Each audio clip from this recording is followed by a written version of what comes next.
Perfect. So, welcome to the show, Hugh. How you doing? Good, how are you? I'm good, mate. So, where about are you at the moment? Because it's early start for you. You're in Europe. Where about?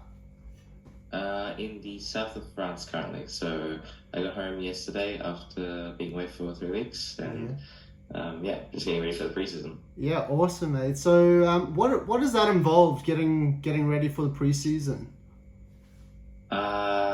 A lot of things. Obviously, there's the training side, like physical training, Yeah. but there's also the mental side. So I've been working hard with people called Formula Medicine. I was there for 2 weeks, preparing my mental side, seeing what I'm lacking on that side of things and where I can improve, Okay. as well as basically just preparing myself and know what's coming in the preseason tests at Bahrain. Yeah. So just small things like run plans, seat fittings, just like the small details to help you before you get to the event. Yeah. Okay. Perfect. So, I would like to come back to that in terms of like the mental preparation and physical side of things as well. But obviously, you've had some pretty exciting news the last few weeks that's come out that you'll be racing in Formula 3 this year. But I think a good place to start is if we take it back to the beginning, how you got involved in motorsport. Yeah, so just how did you get started in all of this? Because you're obviously like right at the top of the motorsport ladder now. You're getting really close to F1. But yeah, what was day one? What was day one like in motorsport? Uh, so I think this would have gone back to 2008. I was like 3 years old. We went to the F1. Yeah, And obviously, dad likes cars. He's very Aussie in that sense. And I really enjoyed it. My eyes lit up, and I was a big fan of it. yeah. Nothing was really from there. It was more when I was 5 years old. He took me to Phillip Island for this big V8 supercars. Oh yeah, And this is where it kind of all really kicked off because I was there for the V8 supercars, and as we were walking out after the weekend had finished, there was this those simulator sets that people set up yeah, for to try and have a bit of fun. And I saw that, and I'm like, at that time I was tiny. To give you a reference, I hit 5 foot when I was 13, so okay, I was really small for a really long time. yeah, And so I begged Dad, "Oh, can I get a go?" But obviously, I'm not going to reach the pedals. I can turn and steer, but there's no way I'm going to reach the pedals. yeah, So I basically begged Dad for a good, 500 meters to get onto the sim, and he finally gave in. And he asked the guy if he could do the pedals and look up at the screen while I did the steering wheel. okay, yeah, And just happened to be at Bathurst, one of the very well-known tracks in Australia. yeah, And I did really well, and basically formed a crowd behind me, not to my knowledge, or to Dad's. And after I had finished, people were giving me small things they had bought through the day, even though yeah, it was really nice gestures, and that's kind of where it started because Dad had the the idea to go buy a small like set of suits, gloves. Oh no, actually no, he actually bought me. Yeah, no, he bought me. Yeah, I'm 5 years old, so he bought me suits, gloves. We got a trailer, a go kart. Basically the whole package, like the yeah, starter package, as well as uh, like a simulator set. Actually, now yeah, I'm thinking about it. This might have been 4 years old, and then a year after we got the karting stuff. yeah, Anyways, and that's where it started. I started at a small unsanctioned karting track in Melbourne. yeah, Um, and then I did that for 2 years because you could get your license until you were 7 years old. And then yeah, it kind of developed from there. I started doing a bit more like prestigious stuff, more well-known things like state titles, national championships, And so I did karting from the age of 5 to 15. So I finished karting in 2020, so when COVID happened. Okay.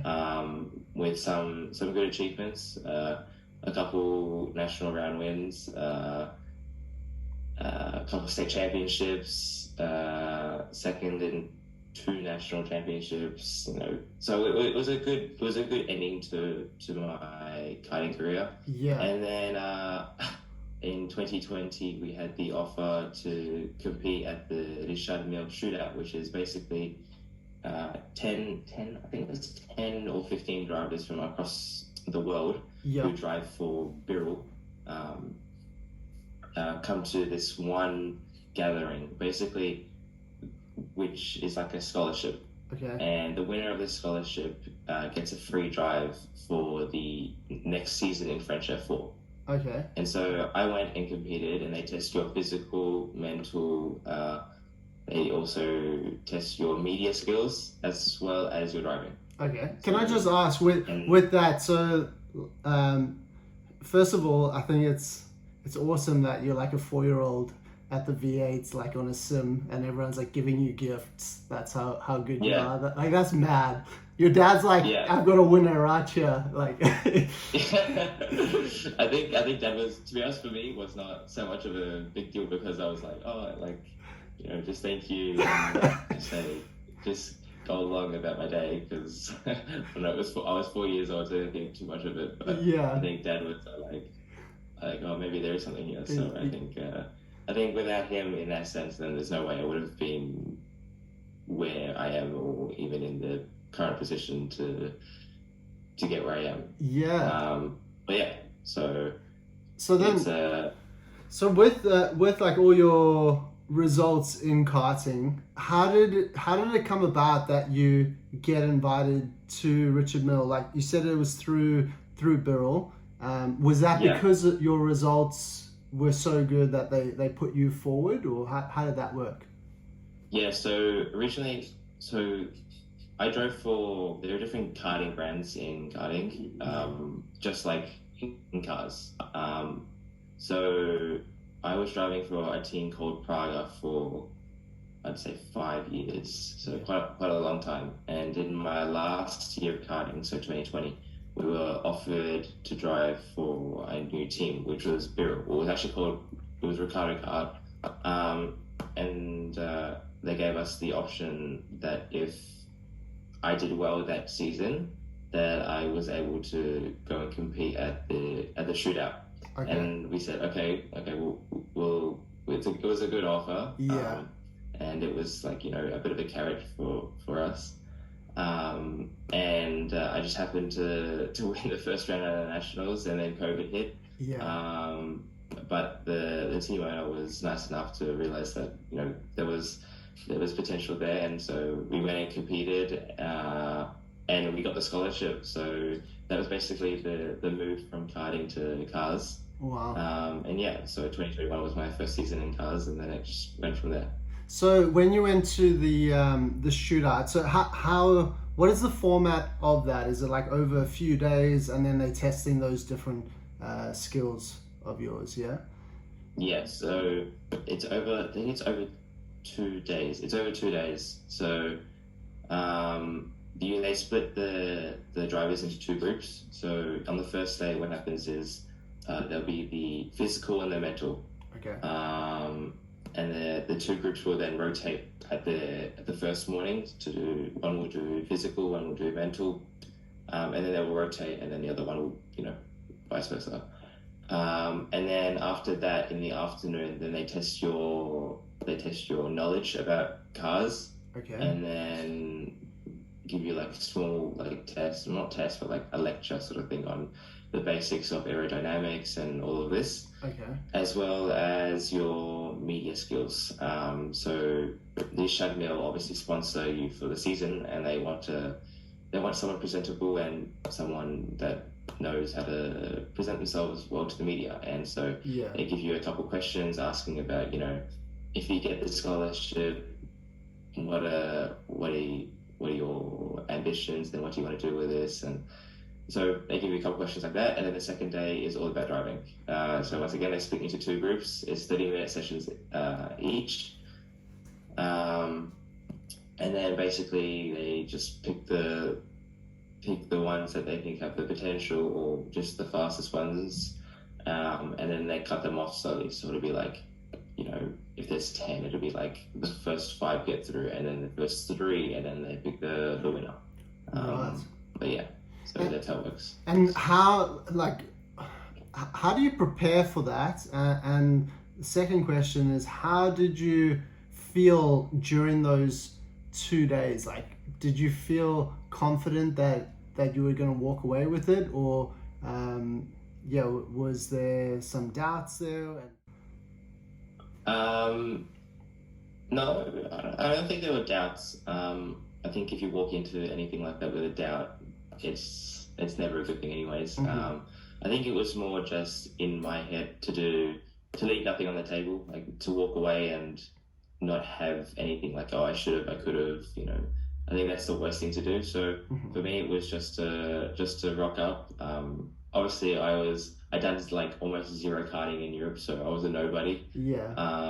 And I had one singular test day in an F4 at that stage. So, I had people around me who had done genetic juniors, some even done F4 testing. So I've had people even raced F4, which they actually ask you before you get in the car. They ask you how much experience have you had, but it's easy enough for people to say, I've only had 1-2 days. Yeah. But, I think it's just, for me, it was just like proving myself. I need to just do what I do best and then go from there. Like I found out I had no idea who the people I was getting tested against. Like one of the guys ended up, after 2 weeks after that, was karting world championships, and one of the guys I was competing against won the world championships. Oh wow. Jeez. Yeah. Oh, actually no, he didn't win. He put it on pole and it was quickest all weekend, but he didn't win. But, yeah. So you're competing against the best of the best. So you win the scholarship, and now you have to move to Europe. Like how do you go about doing that? Like packing up your whole life, moving to the other side of the world. That was for me. Like I think I was prepared to move in. I knew that this would eventually have to come. Obviously, it's pretty hard. It was pretty hard in that year, also in the fact that there was that whole COVID situation, and it was just a bit of a nightmare to organize. But I think for me, it was just something that always had to happen, and it was always kind of sitting in the back of my mind. Yeah. So the transition wasn't so bad. I think it was more like, it wasn't about leaving Australia as the bad thing. It was more like when you got there, it was like, my dad always referenced it as like a deer in headlights. It's everything, the world opens up to you, and you're in kind of a bit of shock with how different the atmosphere is at the track, especially. Okay. Because in Australia, it's almost like a very family-like environment sometimes. Yeah. Everybody knows each other. Everybody's very close. While in Europe, it's very, head-to-head. There's always a bit of politics going on. Yeah. But yeah, it's very different, but I enjoy it quite a lot. So how did you say deer in the headlights, how did you adjust to that? You just have to sort of sink or swim, or yeah? Yeah, I think it's sink or swim. I'd say I probably only got used to it honestly halfway through the season, maybe even further down the line. Yeah. I was trying to find my old self through the season. Yeah. Because you kind of have to just readjust yourself. On top of that, I had very minimal seat time that year before the season started, and it kind of showed when the next season started. So last year, 2022, yeah, that I a bit of a different driver in the way I went about things and how aggressive I was. So I think it was just more like I think not trying to impress the people in Europe. It was just trying to, you know, be happy with where I am, if that makes sense. Yeah. So you were racing for yourself. I guess you probably have so much self-belief in what you can do in a car, so you just needed to let that shine through. And Yeah. and then you've gone on and done some incredible races, got some incredible achievements over the last few years, and really started to make a name for yourself. And then, yeah, this last few weeks, you've had the announcement of moving into Formula 3. What does that feel like?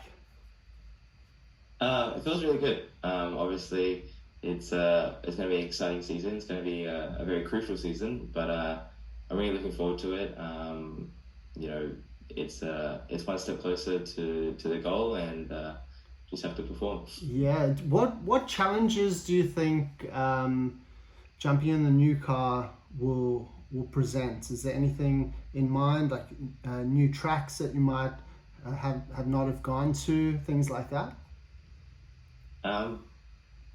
It's not really too much about the new tracks because, you know, you can do a lot of sim time. You know, there's track time really does matter. Yeah. I think the biggest difference is like the format of the weekend is quite different. Okay. Obviously in F4 and the lower classes there are quite a lot of seat time involved. So you get only one free practice and you jump straight into qualifying.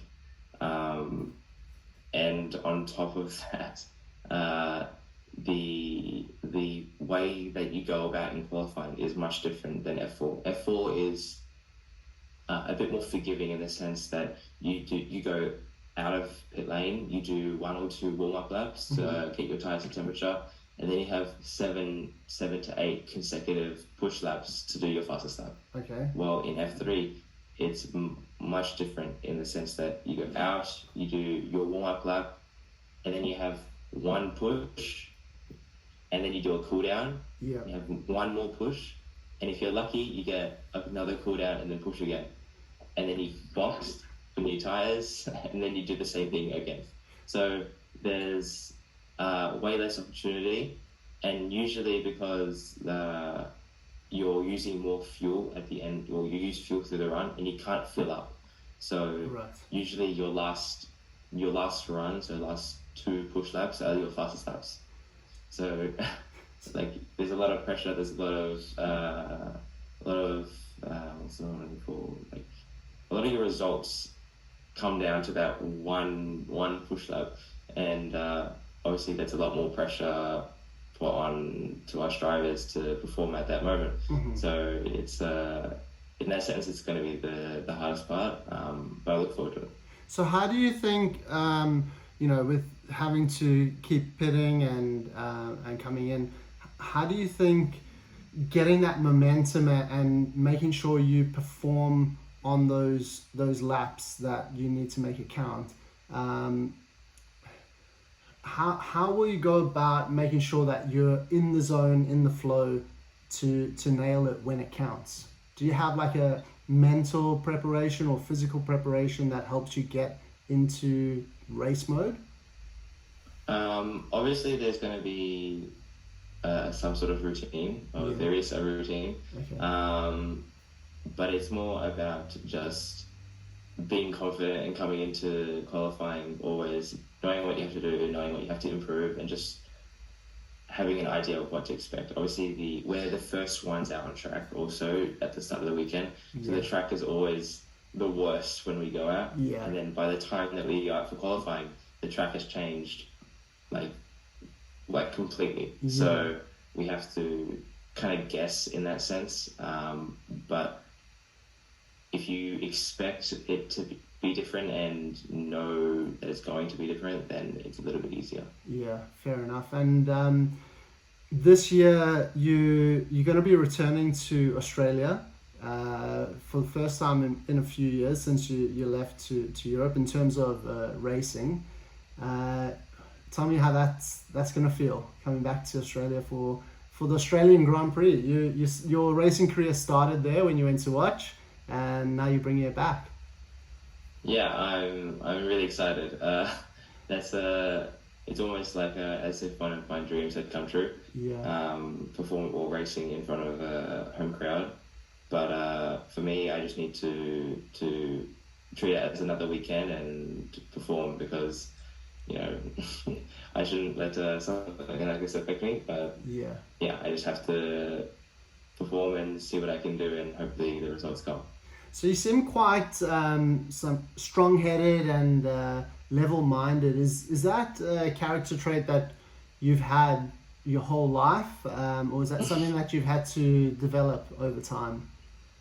I think in the general sense, yes, I'm level-headed. Yeah. But at a race weekend, it can change. A long time ago, I used to get, or in karting, in 2017, I was always getting a bit flustered and nervous for certain things, and that would affect my driving. We went to a sports psychologist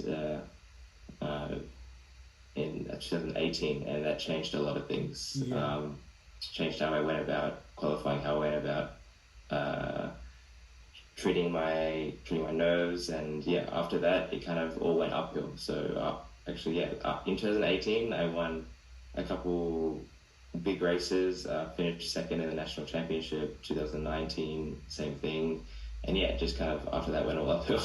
So would you say the mental aspect of racing is the most important? If you've got like a baseline of fitness, does the mental aspect play the biggest part? I think, I think if you had to split it up into segments, you have, I'd say 90% driving. I think anyone can get to the 90% tile. It's really about the basics. You brake, you turn, you accelerate. Obviously, there are going to be some people better at it than others, but I think the certain 90 percentile is really wide. It's the last 10% that is all mental and be able to perform when it counts. Mm-hmm. And it's like that 10% could be the difference from putting on pole to being 25th or 10th, and sometimes it's 2/10 in karting. I've seen in karting when from 1st to 25th it's 2/10. Yeah, that's mad. It gets crazy, it gets really close, but you can't come off the track and think, okay, if only I hit the apex 2 centimeters early in the corner, it's just not it's not realistic. So I think if you can have a strong, mental game and mental side of things, it's what counts, that last 10%. Yeah, and with that, do you find before the start of the race we see different drivers approach it differently? Some people, if we have a look at Danny Ricciardo, he likes to get pumped up, play some music, and attack it that way, whereas other drivers prefer to be a bit more centered, relaxed, and focused.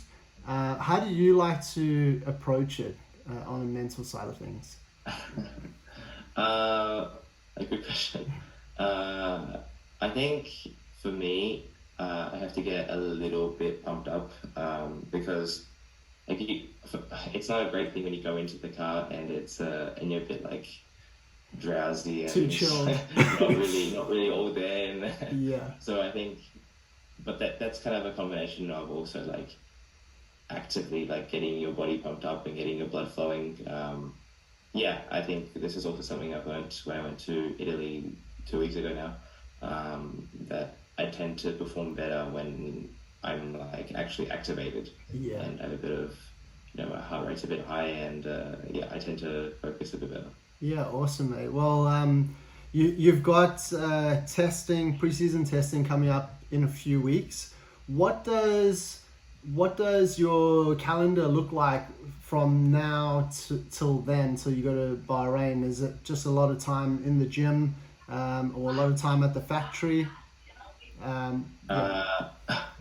I think it's going to be just a lot of time at the gym, a lot of time training, as well as, if I do have any questions, just asking my engineer, asking the team, and just getting as ready as possible, and not just coming to the event with everything prepared. Yeah, it's the main point until then. Yeah, awesome. Well, we're all rooting for you. You've got the pace, you've got the talent to go all the way, and we're looking forward to seeing what you do this year and moving forward. So yeah, all the best, mate. Take care. Thank you. Appreciate it. Perfect. Thanks, you. Thanks for having me. Cheers.